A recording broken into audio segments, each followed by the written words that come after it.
Përshëndetje dashur miq, mirëmëngjesi, mirëdita, mirëmbrëma, prej kudo na ndiqni.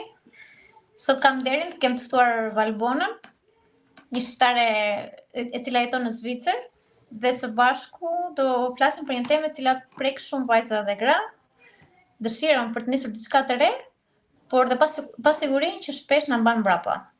Përshëndetje Bona dhe faleminderit që je sot këtu me ne. Përshëndetje Asime dhe faleminderit për ftesën. Përshëndetje të gjithë miq, kudo që na ndiqni. Kënaqësia është e jona. Do doja të flasim pak për frikën dhe pasigurinë që kemi, dhe për frikën dhe pasigurinë që kemi pasur para se të fillonim, sepse kjo është diçka që përjetojnë të gjitha vajzat dhe të gjitha gratë, është diçka shumë normale. Dua që vajzat që na ndjekin dhe na dëgjojnë tani dhe ndihen të njëjtën situatë, të kuptojnë se nuk janë të vetmet, se dhe ne kemi qenë aty. Unë personalisht kam pasur shumë pasiguri, sepse ishte diçka shumë e panjohur për mua. Nuk isha e fortë në teknologji, anglishtja ime nuk ishte mirë, edhe gjithçka ishte shumë e re për mua. Po ti Bona, si ka qenë eksperjenca jote? Faleminderit dashur për pyetjen. Edhe për mua, kështu si dhe për ty, edhe për shumë persona të tjerë që e kanë nisur këtë sipërmarrje, kam përjetuar, ka qenë pak a shumë e njëjta eksperiencë. Kam përjetuar dhe unë momente frike, momente pasigurie, momente dyshimi. Kjo sepse edhe për mua ishte diçka e panjohur, jo vetëm si sipërmarrje, po sidomos në bota e internetit, bota online, rrjetet sociale, për mua ishin si tabu. Unë kisha s'përdorja as Facebook, nuk përdorja rrjetet e tjera sociale, dhe sepse e para punës nuk kisha kohë. Isha gjithkohën në punë, gjithkohën në lëvizje, me fëmijët, angazhime, punët, familja, dhe asnjëherë nuk kam pasur, domethënë, kohën që të futesha në këto rrjete sociale dhe që të bëja komente apo të postoja diçka. Mirë po, për fatin tim të mirë, më rastisi kjo reklam e bukur e këtij gruaje shqiptare që është mentori im sot dhe koçi im në këtë moment, dhe unë që rastin me përshëndes dhe falenderoj. Dhe kjo reklam më tërheqi që vëmendjen gjatë rrugës që shkoja për në punë. Ishte një mëngjes shumë herët dhe unë thash ta provoj dhe unë, po kisha pasiguritë e mia, sigurisht kisha frikën time, dyshimet e mia. Mirë po, këto dyshime me kalimin e kohës, këto pasiguri, gjithmonë edhe më tepër u ralluan, gjithmonë edhe më tepër arrita, domethënë që ti eliminoja, jo nga një ditë tjetra natyrisht, me shumë punë, me shumë durim, por arrita. Po sigurisht frika është sepse është diçka e re, diçka e panjohur, edhe për mua ishte thujse teknologjia ishte diçka që nuk e mendoja kur, nuk kisha eksperiencë, kam qenë gjithkohën me fëmijët, në punë, po unë jam mësuese anglisht vet, mësuese gjuhësh tuaj, po asnjëherë përveç zanatit tim nuk kisha marrë, domethënë, me punë të tjera, sidomos online, dhe nuk e kisha përdorur kaq shumë teknologjinë dhe kisha frikë thjesht si mund ta përdorja unë dhe si mund të hyja unë në këtë botë online. Për mua më duket diçka e pamundur. Pavarësisht frikës aman dhe pasigurisë që kishe Bona, kishe diçka brenda teje që të shtyente apo jo?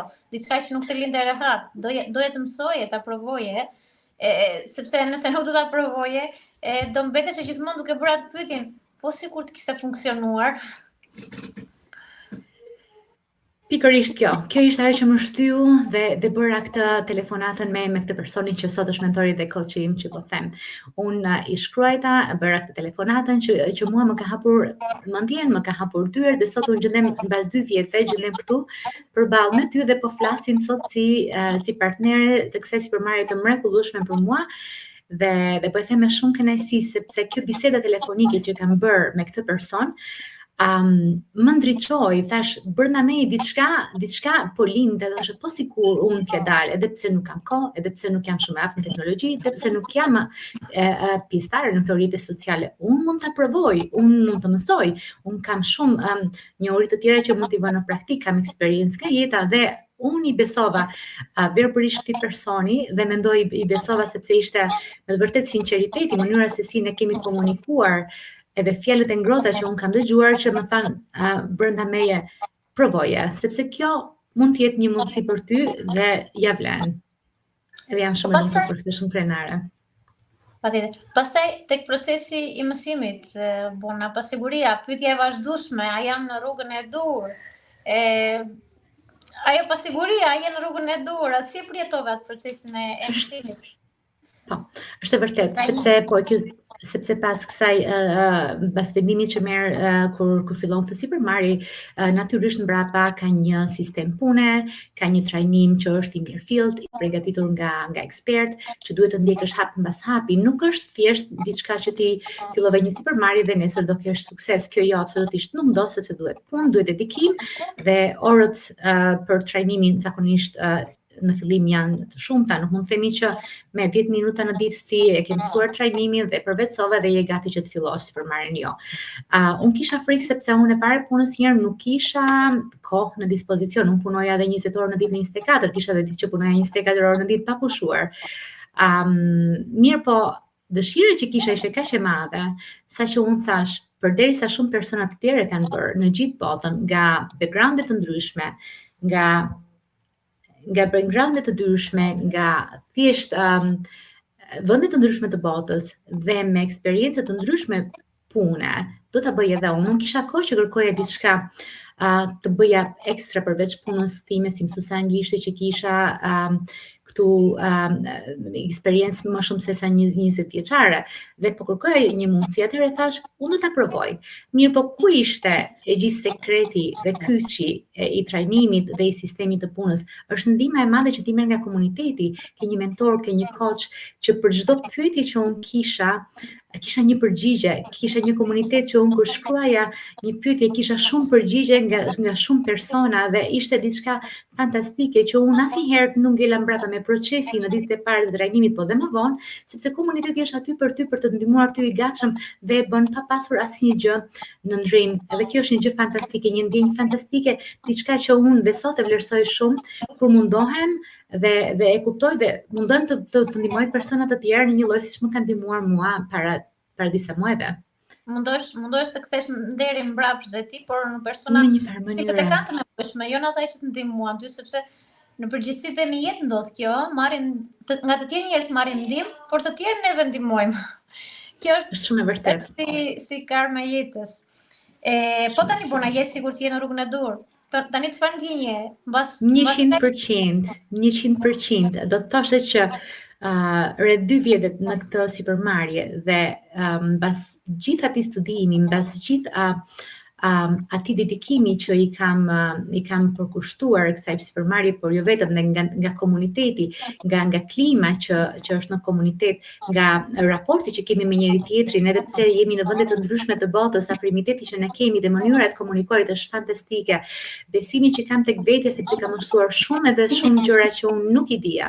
Teknologjia tani për mua nuk është më një frikë, nuk është diçka e panjohur. Koha, ajo që mund të them dhe është për mua shumë e rëndësishme, sfidova kohën.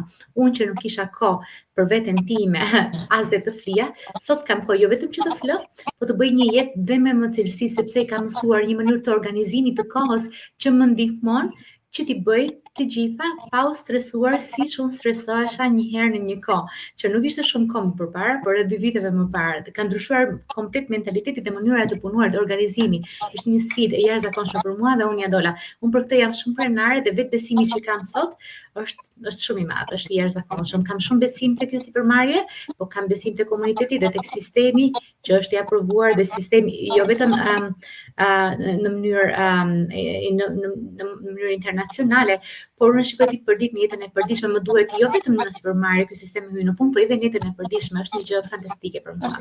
Është e vërtetë. Bona një mesazh që unë dua t'ju përcjell atyre që na ndjekin është se nuk mund të presësh të kuptosh gjithçka duke mos qenë pjesë e procesit. Duhet të jesh në lojë, duhet të jesh pjesë e procesit, pjesë e biznesit për të kuptuar të gjitha. Ti bona, çfarë mesazhi të t'ju përcjellësh atyre që na ndjekin në këtë moment? Shumë e vërtet. Duke menduar veten time para 2 vjetëve, se si unë isha që nuk di absolutisht asnjë gjë dhe thjesht për hir të komunitetit, po të vendosmërisë time që të hyja në këtë sipërmarrje, të besha pjesë e këtij komuniteti dhe kësaj sipërmarrje, më ka treguar që unë, edhe pse nuk dija shumë gjëra, nuk dija absolutisht asnjë gjë ditën e parë, javën e parë, unë fillova ngadalë, pak në pak të mësoja, nuk isha gati, nuk isha për të qenë ndonjëherë gati. Vendimin e mora me sy mbyllur, pa qenë gati ndonjëherë, sepse po të kisha pritur, të isha gati, ndoshta edhe sot e kësaj dite mbas 2 vjetëve do ishim akoma këtu dhe nuk do kisha qenë ndonjëherë gati. Duke u pritur gati. Po.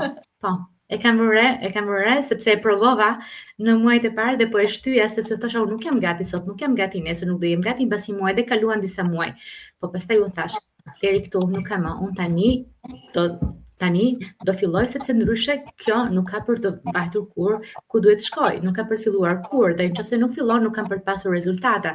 Dhe kjo ajo është që më bëri mua që unë fillova pa pyetur më pastaj dhe pa pritur më. Asnjëherë nuk ka për të qenë një njeri gati, sepse asnjëherë gjërat nuk janë 100% siç duhet të jenë. I presim që jenë të përkryera, po asnjëherë nuk janë të përkryera. Ne do t'i vëmë në rrugë dhe ngadalë perfektshmëria vjen me kalimin e kohës. Kjo është shumë e vërtetë, është shumë e vërtetë Bona. Bona, ishte kënaqësi shumë e madhe të kisha të ftuar në këtë bisedë. Të falenderoj nga zemra për kohën dhe ndarjen e eksperiencës tënde. Faleminderit e ty e dashur për ftesën dhe për mua ishte kënaqësi e madhe. Faleminderit ty dhe faleminderit të gjithë shikuesve tanë dhe të uroj gjithë të mira dhe shumë suksese në këtë sipërmarrje të mrekullueshme. Shumë faleminderit. Dashur miq, ju falenderojmë që na ndoqët. Do të shihemi sërish në biseda të tjera. Mirupafshim, faleminderit Bona. Mirupafshim, faleminderit e dashur, mirupafshim, gjithë të mirat, faleminderit. Faleminderit zemër.